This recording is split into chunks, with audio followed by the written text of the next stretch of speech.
problem with waiting. My favorite sermon that I preached when I was a kid, Isaiah 40:31. They that wait upon the Lord shall renew their strength, shall mount up with wings as eagles, shall run and not be weary, shall walk and not faint.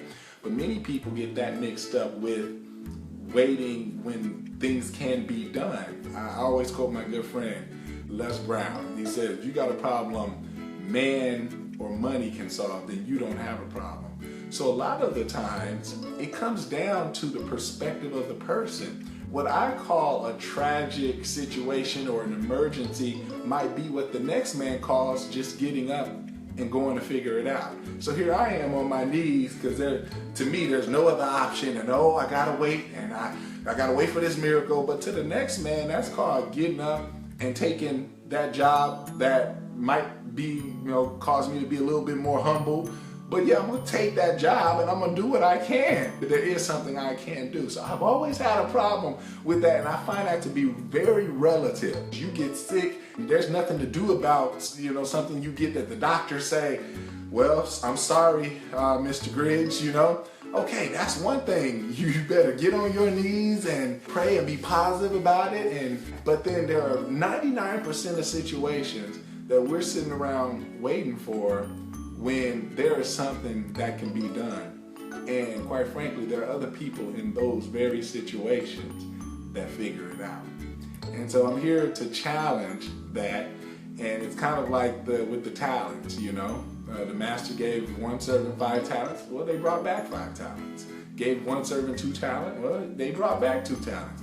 Gave one talent, didn't bring back 1 talent, was mad, took his talent away from him, gave it to the one that brought back 5. So something to be said with using what you have as well and being a co-actor in it. And I want to tell you a story about these 3 fish, right?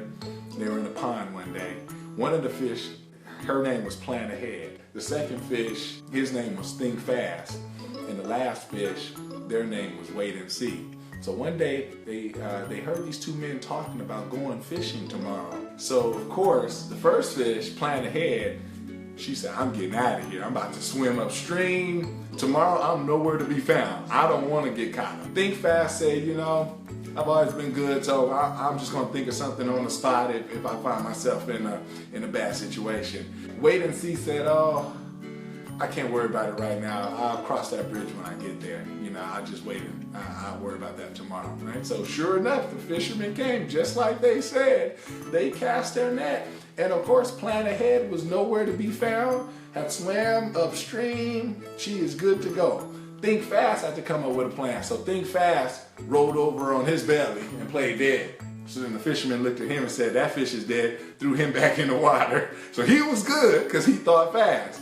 Wait and See ended up in the fish market. Y'all done bought and tried Wait and See. And that's how it works. During crisis, when you need something to happen, you either better be planning ahead or you better be able to think fast. But one thing you can't do is wait and see. And that's the message today.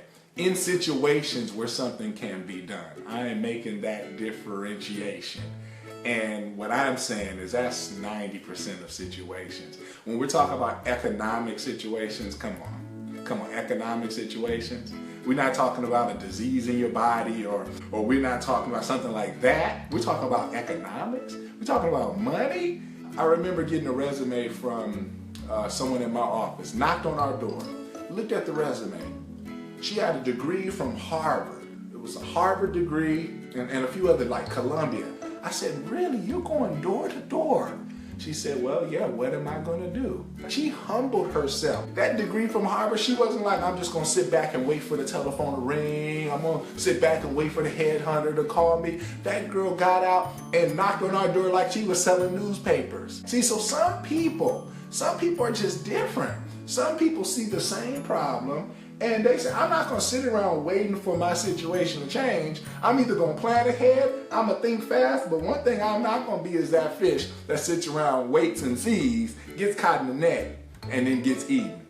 And that's the message. Who do you want to be? They say if you fail to plan, you plan to fail. And what's that other acronym? I'm not thinking of it right now, but proper planning prevents poor performance, I think is what it says. It's all true. Let's plan ahead. And here we are 17 years, and I didn't have a business background. I didn't have anyone particularly in my family that had went down this particular path. I'm reading about my own craft, and I'm saying, where's technology going? Where are the skills I'm not going to need today, but what am I going to need tomorrow? So I will tell you, there's this balancing act. But you better be looking at planning ahead. And if you're not going to plan ahead, you better be that second fish that can think really, really, really fast. But if you're neither of those two fish and you're a wait and see, well, good luck.